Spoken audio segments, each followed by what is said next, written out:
paraît que ce guignol d'Oligui était patron du service de renseignement, qu'il était donc au fait des informations. Et pourquoi Oligui, votre Oligui n'a pas attendu le procès? Parce qu'on ne peut pas lâcher les biens des gens comme ça. C'est la justice qui doit faire ça. C'est ce qu'on essaie de vous dire, bande d'idiots, vous ne comprenez pas.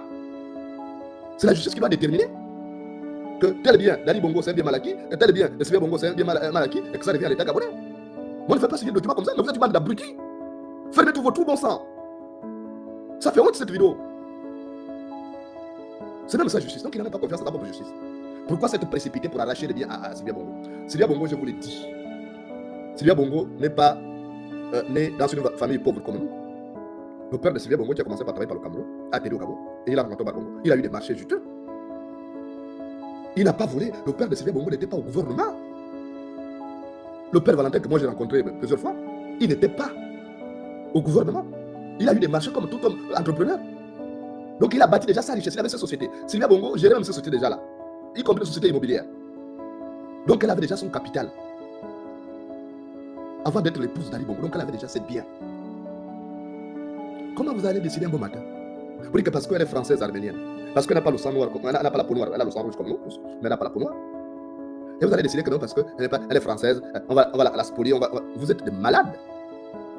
Vous êtes une bande de bêtas, vous avez un problème. Cette femme-là avait déjà son patrimoine. Elle n'a pas demandé à naître dans une famille déjà riche. Donc vous allez, sans commune mesure, vous prenez. Et Oligui a eu notre prudence de prendre l'argent dans les sociétés laissées par le père Valentin pour les transférer à ses comptes. Pourquoi il n'a pas envoyé ça? S'il pensait que c'est du vol. Et si vous défendez ça, c'est que vous êtes voleur, c'est que vos pères et vos mères vous ont éduqué que la kleptomanie. Il faut qu'on vous le dise. Et vous allez m'insulter, moi j'ai déjà géré quoi moi? Vous n'avez pas honte quand vous regardez cette vidéo-là?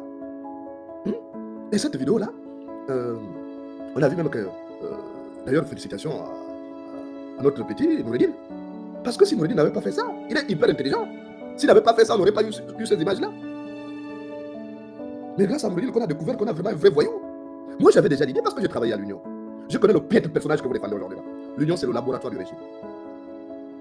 Mais on ne peut pas accepter ce qui se passe là. Ce n'est pas acceptable. Donc, on arrache les choses sans que la justice n'ait décidé de ce qui appartient à Ali Bongo ou ce qui appartient à Sylvia. Donc, on fait ça et vous acceptez. Vous êtes une bande d'abrutis, comme votre maître. Comme il devient le disciple de Sapotin, vous avez fait ça. Vous avez induit Ali Bongo en erreur et vous aimeriez que ça se répète. La différence qu'Ali Bongo avait sa tête. Ali Bongo avait quelque chose ici. Ali Bongo n'était pas un minable personnage comme Oligui. Nous l'avons combattu, parfois à tort, parce que c'était des minables personnages comme Oligui et le reste qui aspiraient ça.